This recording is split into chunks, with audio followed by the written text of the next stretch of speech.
Entre os horrores do nazismo, Ilse Koch se destaca como um dos rostos mais cruéis que você já ouviu falar. Conhecida como a Bruxa de Buchenwald, ela comandava com brutalidade extrema, mandando fazer lembranças horríveis com a pele de prisioneiros. Suas ordens iam além da tortura. Ela colecionava objetos macabros que até hoje desafiam nossa capacidade de entender o mal. No vídeo de hoje, vamos revelar a ascensão de Ilse Koch na SS, os crimes que a tornaram uma das figuras mais temidas e o violento desmoronar de seu império de terror. E fique até o final, pois vou te mostrar o que ela fez após ser condenada, um ato tão aterrorizante quanto seus próprios crimes. Antes de começar, estamos rumo à meta de 1 milhão de inscritos. Parece muito, mas com a sua ajuda, chegaremos lá. Se inscreva agora, deixe o like e faça parte dessa história. Quem foi Ilse Koch? Margarete Ilse Köhler, em 22 de setembro de 1906, em Dresden, cresceu em uma família de classe trabalhadora. Filha de um capataz, teve uma infância sem grandes acontecimentos marcantes. Na década de 1920, após concluir seus estudos na área comercial, trabalhou como secretária e contadora em diversas empresas. Seu envolvimento com a política começou em 1932, quando se filiou ao Partido Nazista, um ano antes de Adolf Hitler assumir o controle da Alemanha. Naquele período, o regime nazista propagava uma visão específica do papel feminino, enfatizando a maternidade como um dever para fortalecer a raça ariana. O governo incentivava casamentos e famílias numerosas, oferecendo benefícios econômicos para aqueles que tivessem filhos. Em 1936, a SS lançou o programa Lebensborn, cujo objetivo era estimular o crescimento populacional entre indivíduos considerados racialmente superiores. Além de fornecer apoio a mães solteiras arianas, o programa também sequestrava crianças de territórios ocupados para serem criadas como alemãs. Apesar dos esforços, a iniciativa teve resultados abaixo do esperado e o regime intensificou as políticas pró-natalidade, incluindo condecorações como a Cruz de Honra da Mãe Alemã, concedida a mulheres que tivessem 4 ou mais filhos. Paralelamente, leis mais rígidas foram impostas para punir o aborto e impedir a interrupção de gestações. Embora o nazismo pregasse um modelo tradicional de mulher, voltado para o lar e a criação dos filhos, muitas desempenharam papéis ativos no funcionamento do regime. Das aproximadamente 40 milhões de mulheres que viviam no Terceiro Reich, estima-se que cerca de 13 milhões tenham participado de atividades nazistas, atuando como enfermeiras, professoras, assistentes sociais e até em forças auxiliares militares e policiais. Algumas chegaram a ocupar cargos administrativos e de vigilância em campos de concentração, exercendo funções que iam desde o gerenciamento burocrático até a aplicação direta da repressão aos prisioneiros. Por outro lado, o regime também perseguiu brutalmente mulheres que não se enquadravam em seus critérios raciais. Milhares foram presas e enviadas a campos de concentração, enquanto outras foram vítimas de esterilizações forçadas, parte da política de higiene racial promovida pelo Terceiro Reich. O governo nazista buscava eliminar aqueles que considerava indesejáveis, incluindo deficientes físicos e mentais, ciganos, judeus e dissidentes políticos. Foi nesse cenário que Ilse Koch se aprofundou no regime nazista. Em 1936, casou-se com Karl Otto Koch, comandante do campo de concentração de Sachsenhausen. Esse casamento não apenas a aproximou da elite nazista, mas também a inseriu diretamente no sistema dos campos de concentração, onde viria a se tornar uma das figuras mais temidas por seu comportamento sádico e cruel. Atrocidades em Sachsenhausen e Buchenwald. Em julho de 1936, a SS estabeleceu o campo de concentração de Sachsenhausen, situado nos arredores de Berlim. Projetado para servir como modelo para outros campos do regime nazista, Sachsenhausen tornou-se um centro de detenção para opositores políticos e criminosos comuns, refletindo o endurecimento das políticas repressivas da Alemanha nazista. Ainda em seu primeiro ano de funcionamento, o campo já abrigava aproximadamente 1.600 prisioneiros, submetidos a condições desumanas. Foi nesse período que Ilse Koch começou a trabalhar no local, inicialmente exercendo funções administrativas e atuando como guarda. O destino de Ilse Koch mudou em agosto de 1937, quando seu marido, Karl Otto Koch, foi designado para liderar a construção e administração de um novo campo de concentração, Buchenwald. Localizado na região central da Alemanha, Buchenwald tornou-se um dos maiores e mais notórios campos de concentração dentro das fronteiras do Reich. O local era cercado por um sistema de segurança brutal, composto por cercas eletrificadas, torres de vigilância estrategicamente posicionadas e guardas armados com metralhadoras automáticas, garantindo que qualquer tentativa de fuga fosse imediatamente reprimida. No interior de Buchenwald, o terror se manifestava de várias formas. O campo principal era composto por 33 barracões de madeira destinados a abrigar os prisioneiros, além de instalações para desinfecção, um bordel, um crematório e o temido bloco de punição conhecido como bunker. Essa estrutura servia como centro de tortura para aqueles que desobedecessem às regras do campo, e muitos dos detidos que ali entravam jamais saíam com vida. Os primeiros prisioneiros enviados a Buchenwald eram, em grande parte, opositores políticos do regime nazista. No entanto, com o passar do tempo, o campo passou a receber um contingente cada vez mais diversificado, incluindo judeus, ciganos, testemunhas de Jeová, criminosos reincidentes e soldados desertores. Dentro desse ambiente de crueldade e repressão, Ilse Koch construiu sua infame reputação. Conhecida entre os detentos como a Bruxa de Buchenwald, ela aterrorizava os prisioneiros com sua extrema brutalidade. Um de seus traços mais macabros era sua obsessão por tatuagens. Montada a cavalo, Ilse percorria o campo em busca de prisioneiros cujas tatuagens chamassem sua atenção. Aqueles que fossem escolhidos estavam fadados à morte, pois eram enviados diretamente para a execução. Antes de seus corpos serem incinerados, a pele tatuada era extraída e Ilse transformava esses fragmentos em macabros troféus. Itens como abajures, capas de livros, bolsas e até luvas feitas de pele humana eram supostamente confeccionados sob seu comando. A fascinação de Ilse pelas tatuagens não era um interesse isolado. Ela compartilhava essa obsessão com o Dr. Erich Wagner, um médico que trabalhava no campo e que, segundo relatos, também era seu amante.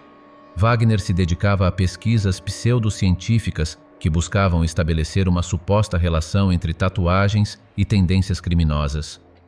Sob o pretexto de estudos médicos, ele realizava experimentos brutais em prisioneiros, reforçando ainda mais a atmosfera de horror que dominava Buchenwald. Antes de continuarmos, o que está achando do vídeo até agora? Aproveite esse momento para comentar "Quero mais histórias". Isso nos ajuda a alcançar mais pessoas e mostra que você quer ver mais conteúdos como este por aqui. E se ainda não fez isso, inscreva-se no canal, ative o sininho para receber todas as notificações e deixe seu like. Assim, você apoia diretamente o nosso trabalho e nos motiva a continuar trazendo vídeos repletos de fatos históricos. Tudo pronto? Então respire fundo, porque a história de Ilse Koch ainda reserva momentos surpreendentes. Escândalos internos.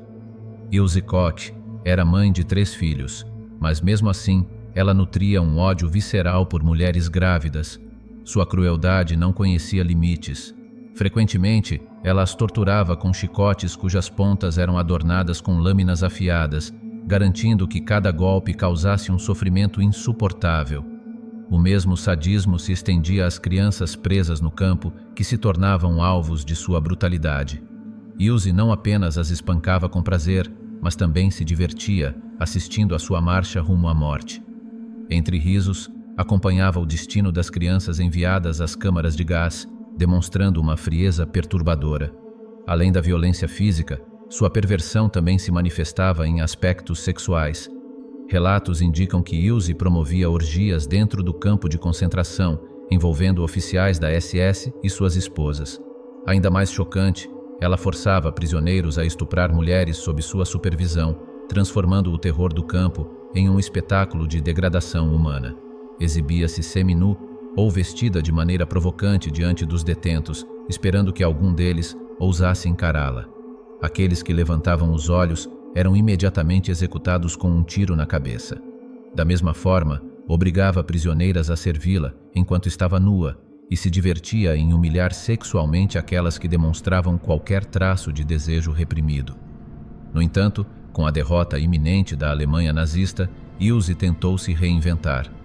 Procurou se afastar da imagem da sádica carcereira de Buchenwald e passou a se apresentar como uma esposa leal, mãe exemplar e organizadora de eventos sociais para os membros da SS. Mas a rede de corrupção e assassinatos envolvendo seu marido, Karl Otto Koch, tornava essa farsa insustentável. O declínio do casal começou em 1941, quando Buchenwald passou a ser alvo da atenção de Josias Waldeck, um comandante de alto escalão da SS e chefe da polícia de Weimar. Como responsável por supervisionar os campos de concentração da região, Waldeck analisava periodicamente as listas de prisioneiros mortos. Em uma dessas revisões, deparou-se com um nome que lhe chamou a atenção: Walter Kremer, chefe dos enfermeiros do hospital de Buchenwald. Kremer não era um prisioneiro comum. Anos antes, havia tratado o próprio Waldeck e salvo sua vida. Intrigado, o oficial decidiu investigar as circunstâncias de sua morte. As descobertas foram perturbadoras. Kremer e seu assistente, Karl Paich, haviam sido assassinados sob ordens diretas de Karl Otto Koch. O motivo oficial era sua suposta oposição política ao regime nazista. No entanto, a verdade por trás dessas execuções era outra. Ambos os profissionais de saúde tinham conhecimento de um segredo que Koch queria esconder a qualquer custo. Eles haviam tratado o comandante de Buchenwald de sífilis, a mesma doença que ele propagava entre seus subordinados. Temendo que essa informação comprometesse sua reputação, Koch decidiu eliminá-los. As investigações também revelaram um assassinato encoberto. Um prisioneiro fora morto sob a alegação de que tentava escapar do campo. No entanto, ao aprofundar a análise do caso, descobriu-se que ele havia sido designado por ordens superiores para buscar água em um poço fora dos limites do campo. Enquanto realizava essa tarefa, foi baleado pelas costas. O que tornava essa morte ainda mais suspeita era o fato de que esse mesmo prisioneiro havia participado do tratamento da sífilis de Koch. À medida que as apurações avançavam, o escândalo tomava proporções ainda maiores. Um membro das SS, identificado como Köhler, também fora assassinado dentro do campo. O responsável pelo crime era Waldemar Hoven, médico nazista encarregado de experimentos com prisioneiros. Hoven testava os efeitos de doenças e substâncias químicas em cobaias humanas, incluindo injeções de fenol e Evipan. Segundo os relatos, Köhler representava uma ameaça para Koch e Ilse, pois tinha conhecimento de informações comprometedoras. Para garantir seu silêncio, Hoven, que também era amante de Ilse, o eliminou com uma injeção letal. Além dos assassinatos, a corrupção generalizada dentro de Buchenwald também veio à tona. Documentos e testemunhos revelaram que Karl e Ilse Koch haviam enriquecido ilicitamente às custas dos prisioneiros. Um dos casos mais emblemáticos foi a construção de um luxuoso picadeiro coberto para equitação, encomendado por Karl em maio de 1940 como um presente para Ilse. A obra, financiada com dinheiro extorquido dos prisioneiros, custou mais de 250.000 Reichsmarks. Mas esse era apenas um dos muitos exemplos do desvio de bens confiscados dos detentos. Koch utilizava os recursos roubados para comprar automóveis de luxo e transferir dinheiro para contas bancárias na Suíça, acumulando uma fortuna às custas do sofrimento humano. Quando as investigações foram concluídas, Karl Otto Koch foi formalmente acusado de corrupção, desvio de fundos e assassinato de prisioneiros sem autorização do alto comando nazista. Ilse também foi implicada no escândalo, especialmente por seu envolvimento nos desvios financeiros. No entanto, enquanto Karl enfrentou um destino fatal, Ilse conseguiu escapar das punições mais severas. Para os nazistas, o maior problema na conduta do casal não eram os atos de tortura ou as execuções sumárias, mas sim o fato de que eles estavam lucrando de maneira pessoal com bens que pertenciam ao Reich. Os judeus assassinados nos campos tinham seus bens confiscados para financiar a máquina de guerra alemã, e qualquer tentativa de apropriação privada era vista como traição ao sistema. Assim, enquanto as atrocidades cometidas dentro dos campos eram toleradas e até incentivadas, o roubo da propriedade do Estado foi o que selou o destino de Karl Koch. Considerado um traidor pela própria SS, Karl Otto Koch foi condenado à morte. Em 5 de abril de 1945, poucos meses antes do fim da guerra, ele foi executado por um pelotão de fuzilamento. Ilse, por outro lado, conseguiu escapar dessa sentença. Absolvida por falta de provas suficientes para incriminá-la diretamente pelos crimes de corrupção e assassinato, ela continuou a viver por mais alguns anos antes de finalmente ser julgada por seus crimes contra a humanidade. Mas sua história ainda estava longe de terminar. A libertação de Buchenwald. A libertação de Buchenwald, um dos campos de concentração mais brutais do regime nazista, ocorreu em abril de 1945. Nos dias que antecederam a chegada dos aliados, os prisioneiros, cientes de que a SS planejava exterminá-los para apagar qualquer vestígio dos horrores cometidos ali, tomaram uma atitude desesperada. Utilizando um transmissor clandestino de ondas curtas, operado com um pequeno gerador improvisado, enviaram um pedido de socorro em código Morse. A mensagem, dirigida ao exército do general Patton, era clara e urgente. Aos aliados, ao exército do general Patton. Este é o campo de concentração de Buchenwald. SOS. Solicitamos ajuda. Querem nos evacuar. As SS querem nos destruir. A resposta chegou em apenas 3 minutos. Resistam. Estamos indo ajudá-los.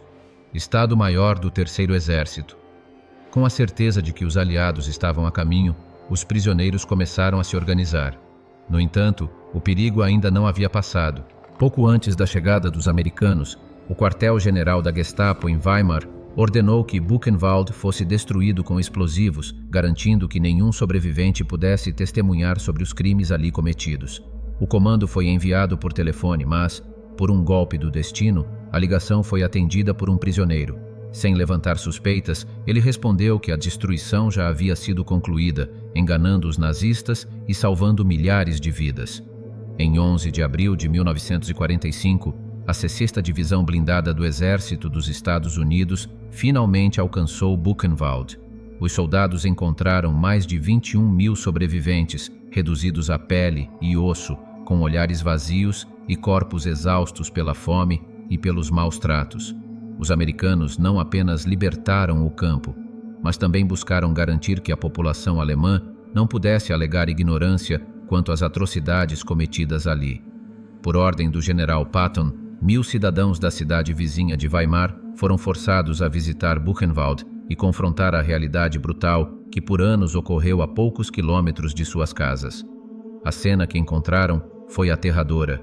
Montanhas de cadáveres empilhados, prisioneiros esqueléticos presos atrás de cercas de arame farpado, crematórios cobertos de cinzas humanas e um horror indescritível exposto sobre uma mesa, luminárias feitas de pele humana, membros conservados em frascos de álcool e 2 cabeças encolhidas, deformadas por processos macabros.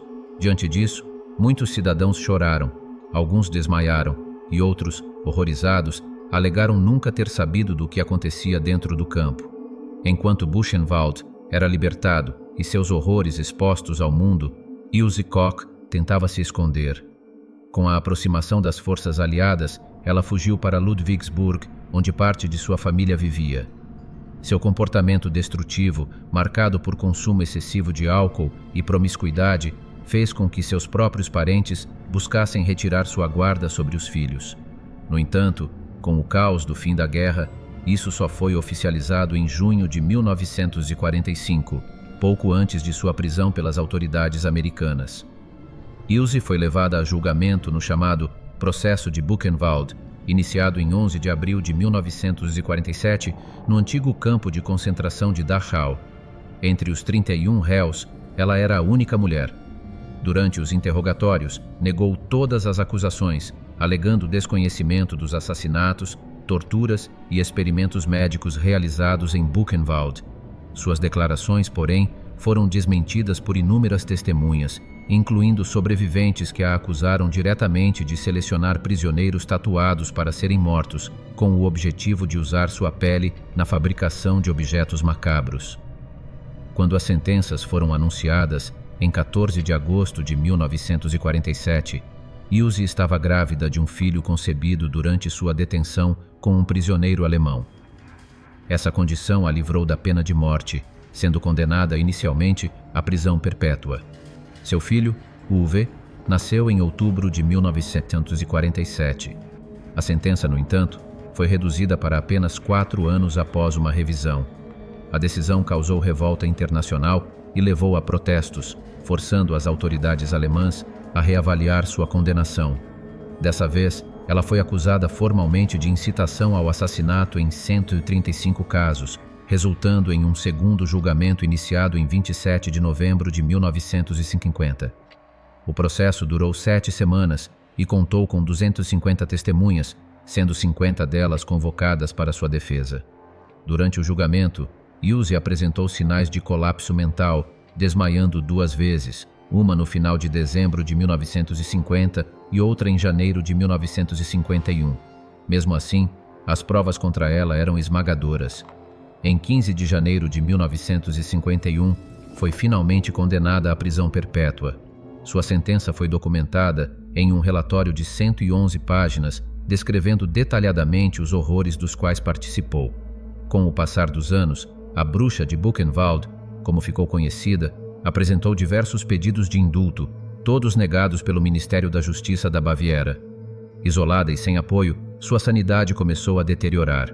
Acreditava que os sobreviventes dos campos de concentração invadiam sua cela à noite para atormentá-la. Em seus delírios, afirmava que os prisioneiros mortos vinham exigir que ela devolvesse a pele arrancada deles. Enquanto Ilse definhava na prisão, seu filho Artwin, fruto de seu casamento com Karl Koch, lutava contra o peso do legado deixado pelos pais. Incapaz de suportar a vergonha e o estigma de ser filho de criminosos de guerra, tirou a própria vida em 1967. Pouco tempo depois, em 1º de setembro daquele mesmo ano, Ilse Koch seguiu o mesmo destino. Completamente transtornada, enforcou-se com um lençol em sua cela, aos 60 anos de idade. Seu corpo foi enterrado em uma tumba sem nome, sem homenagens ou luto. Assim terminou a história de uma das mulheres mais cruéis do regime nazista. E aí, o que achou dessa história sombria? Já conhecia o nome de Ilse Koch? Ou tudo isso foi novidade para você? Conta aqui nos comentários. Mas nem só de figuras como Ilse foi feita a Segunda Guerra. Em meio ao horror, também existiram pessoas que arriscaram tudo para enfrentar o regime nazista e o eixo. Enquanto uns lutavam nas frentes de batalha, outros travavam guerras nas sombras. Eram os espiões, homens e mulheres corajosos que usavam a inteligência como arma para sabotar o inimigo, infiltrar-se entre oficiais inimigos e mudar os rumos da guerra sem disparar um único tiro. Se você quer conhecer as histórias incríveis desses agentes secretos, clica no vídeo que está aparecendo na tela. Tem revelações surpreendentes e curiosidades que pouca gente conhece. Vale muito a pena assistir.